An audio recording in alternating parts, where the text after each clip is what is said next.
কোনো চিন্তা কৰিব নালাগে আমি আহিছে हाग्रामा सारा सासे हिर' खुलुमबाय बयनिसिमबो नोंथांमोनखौ आंनि इउटुब चेनेल माय अपिनियन अफिसियेलाव बरायनानै लाग्रोनाय जाबाय आरो जायफोर आं चेनेलाव गोदान फैदों अननानै आंनि चेनेलखौ साबस्क्राइब खालाम लाइक शेयार कमेन्ट खालामलांनो आसा खालामबाय नोंथांमोना आंनि इउटुब चेनेलखौ सिगांनिफ्राय जेरैबायदि सापर्ट खालामगासिनो दं बेबायदिनो सापर्ट खालामलांबाय थागोन होननानै दा बाथ्राया जाहैबाय माने बिराद आङो बेस्थ'नि गेजेरावबो नैबे भिडिअखौ बानायबाय आरोना बिराद बेस्थ' आरोना टाइमखौनो मोना नंखायनो भिडिअ हगारनाया जायाखिसै आरोना गेप थालांबाय आरोना दा जेखि जाया हाग्रामाया हिर' जाहैबाय बबेयाव शिबसागराव उकिल गगैया ओरैबायदि बाख्नायबाय हाग्रामा सारखौ जे भट बिनो फैया बिथाङा मददनि समावबा बिथाङा सिगां फैयो बेबायदि आरोना दा बिथाङा मा हैदों माखासे पेनेल माबा मा बिसना सादोर बायदिसिना हैदों भेरि गुड मोजां खामानि मावदों जे सहाय हैदों ओरैबायदि दुखुनांथाव जाथाय शिबसागराव आरो जोंनिथिंबो नै एलार्ट होगासिनो दङ ओरै बङाइगाव आइ दैमा ओरै बेफोरो भुटाननिफ्राय दै हगारदों बेबायदि जागासिनो दं आरोना दा हथात जानानै फैबाय आरोना बेफोर जिनिसा दा बेयाव मदद हैनायाथ' खुब मोजांनि बाथ्रा दा जेखि जाया हाग्रामा सारनाव माखासे कुइसन एन्सार सोंदों मा होनो साम्बादिकफ्रा रिपर्टार्सफ्रा दा बेयाव बिथाङा सिलिंलांनोबो नागिरो दा सिलिङासै बाथ्राया थिगानो जाबाय सिलिंथारसिगौमोन आरो माने उल्थां फाल्थां फासि जाहोनो थाखाय सोंखायो फाग्लाफोर सोंग्राफ्राबो ओरैबायदि दा जेखि जाया नोंथांमोना नैबे भिडिअखौ नायलांबानो जाबाय आरो उकिल गगैया माबायदि बाख्नायदों नोंथांमोना नायलांबानो जाबाय जायखिजाया हाग्रामा सार नोंथाङा बेयाव नुजाहैनानै बे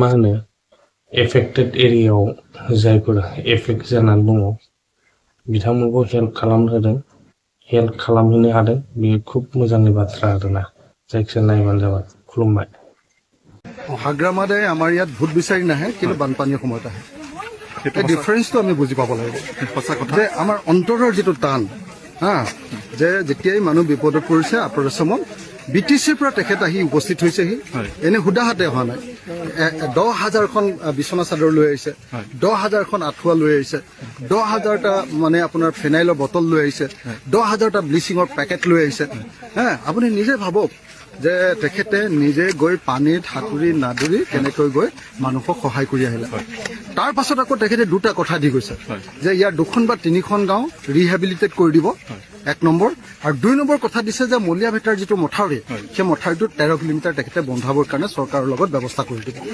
তো এনেকুৱা এজন মই ভাবো যে মহানুভৱ এনেকুৱা এজন লিডাৰ যিজনে নিজৰ অঞ্চলৰ সমস্যা নোহোৱাৰ পাছতো সেই অঞ্চলৰ সমস্যাটোক নিজৰ বুলি ভাবি লৈ যি ধৰণে আগবাঢ়ি আহিলে তাৰ কাৰণে মই তেখেতক ধন্যবাদ আৰু কৃতজ্ঞতা জনাইছো কিবা কিবি কিনিব নালাগে মছলা তেল চিনো পাউডাৰ এইবিলাক কিনিব লাগিব না নাই এইটো নালাগে অসমৰ মানুহে কষ্ট পাইছে নাগালেণ্ডৰ কাৰণে নাগালেণ্ডৰ গালি দিয়ক নাগালেণ্ডৰ মালিক কোন আমি নাকি যিজন নেতাই কেৱল ৰিলিফ দিম বুলি কোৱা নাই ৰিলিফ শেষ হৈ যোৱাৰ পাছত বিপদত পৰা মানুহৰ কিছু সংখ্যক ঘৰ বনাই দিম বুলি কৈছে আৰু এটা মথাউৰি বনাই দিম বুলি ব্যৱস্থা গ্ৰহণ কৰিম বুলি কৈছে তেনেকুৱা এজন নেতাক মই শিৱসাগৰ সমষ্টিৰ বিধায়ক হিচাপে মোৰ পিনৰ পৰা ভুৰি প্ৰশংসা কৰিছো আৰু লগতে তেখেতক আমাৰ গোটেই অসমৰ দায়িত্ব এজন জনজাতি ভূমিপুত্ৰ নেতা হিচাপে সমগ্ৰ অসমৰ নেতৃত্ব গ্ৰহণ কৰিবৰ কাৰণেও মই তেখেতক আহ্বান জনাইছো মই আশা কৰো যে হাগ্ৰামা মহিলাৰীয়ে ভৱিষ্যতে গোটেই অসমৰ নেতা হ'ব আৰু এনেকৈ বিপদত পৰা মানুহক সদায় সহায় কৰিবলৈ কাৰণে আগবাঢ়ি আহিব আজি তেখেতে আমাৰ মাজলৈ আহি এই সামগ্ৰীসমূহ বিতৰণ কৰিবলৈ অহাৰ কাৰণে মই ধন্যবাদ জনাইছো আৰু পৰৱৰ্তী সময়তো বিপদ আপদৰ সময়ত তেখেতৰ পৰা আমি সদায় সহায় পাম বুলি আশা কৰিছো মোক সদায় মানুহে কয় BTC অঞ্চলৰ মানুহে সদায় মোক কয় বোলে হাগ্ৰামা মহিলাৰীৰ ওচৰলৈ গ'লে বিপদত পৰা মানুহে কোনেও সুদা মুখে ঘূৰি আহিবলৈ নোৱাৰে। সদায় তেখেতে সহায় কৰে।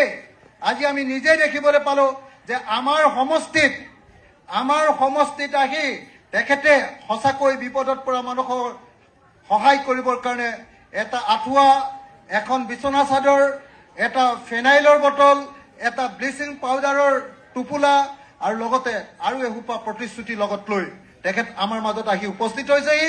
তেখেতে কি দিছে তাতকৈ ডাঙৰ কথা, বিপদৰ সময়ত যিসকল নেতাই আমাৰ শিৱসাগৰৰ ৰাইজৰ সন্মুখত থিয় হ'ল সেইসকলৰ ভিতৰত অন্যতম নেতাজনৰ নামে হ'ল হাগ্ৰামা মহিলাৰী ডাঙৰীয়া।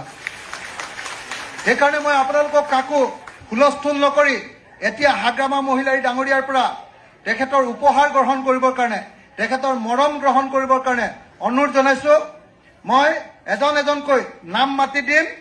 আমাৰ হাগ্ৰামা মহিলাৰী ডাঙৰীয়াই 2জন বা 3জন মানুহক তেখেতে আমাৰ উপহাৰ দিব আৰু উপহাৰ দিয়াৰ আগতে হাগ্ৰামা মহিলাৰী দাদাক ইমান দূৰৰ পৰা সি আমাক এনেকৈ উপজাচি মৰম দিবলৈ অহাৰ কাৰণে তেখেতক চমুকৈ দুআষাৰ ইয়াত ক'বৰ কাৰণে মই অনুৰোধ জনাইছো। হাগ্ৰামা দা অকণমান 2 মিনিট।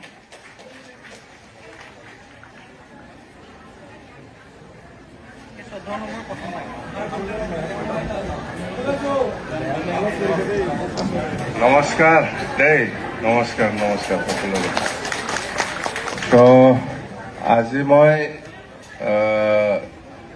এই শিৱসাগৰ সমষ্টি হিচাপে বা টাউন হিচাপে যিখিনি ইফেক্টেড ৰাইজ আছে বা ইফেক্টেড ঘৰ বনাই দিব লাগিব পাৰে, এইটোই কৈছো। এতিয়া আপুনি ৰেচন দি থাকিলে কি হ'ব? ক'ত বহি পেলাই খাব? ঘৰ নাথাকিলে ৰেচন দি জীয়াই থাকিব পাৰিব। আপুনি ঘৰ বনাব লাগিব কৈছে। এতিয়া এইখিনিতে ঘৰ নাই, এতিয়া ঘৰ বনাই দিব লাগিব আমি। চৰকাৰখনে 15,000 টকা সেটেলমেণ্টৰ কাৰণে দিয়া নাই ৰে, আপোনাক খাবৰ কাৰণে দিছে। খাবলটো ৰেচন দিয়ে আছে। আপুনি কিবা কিবি কিনিব নালাগে, হা? মছলা, তেল, চিনো, পাউডাৰ এইবিলাক কিনিব লাগিব না নাই? এইটো নালাগে, এইটো দিছে। এতিয়া মূল কথাটো হৈছে নাগালেণ্ডত অবৈধ কয়লা খনন আৰু শিল খননৰ কাৰণে এই পলয় হল বুলি মানুহৰ এই বন্ধ নাগালেণ্ডৰ মালিক কোন? আমি নাকি? কিন্তু শিৱসাগৰতো খনন হৈ আছে। শিৱসাগৰ অসমত পৰে, নাগালেণ্ডত গালি দিব লাগিব। খনন হৈ আছে। আপুনি নাগালেণ্ডক গালি দিয়ক না, কিয় আমাৰ অসমৰ কথা কৈ আছে?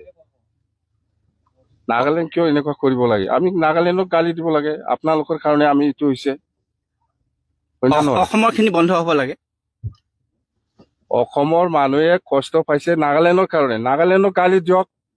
এইটো কেন্দ্ৰ চৰকাৰে দিব লাগিছিলে গালিটো। আপুনিও গালি দিব পাৰে। আমি গালি দিলে নুশুনে নহয়, কেন্দ্ৰ চৰকাৰে দিব লাগিছিল। দিব পাৰে, চবেই দিব পাৰে। হৈছে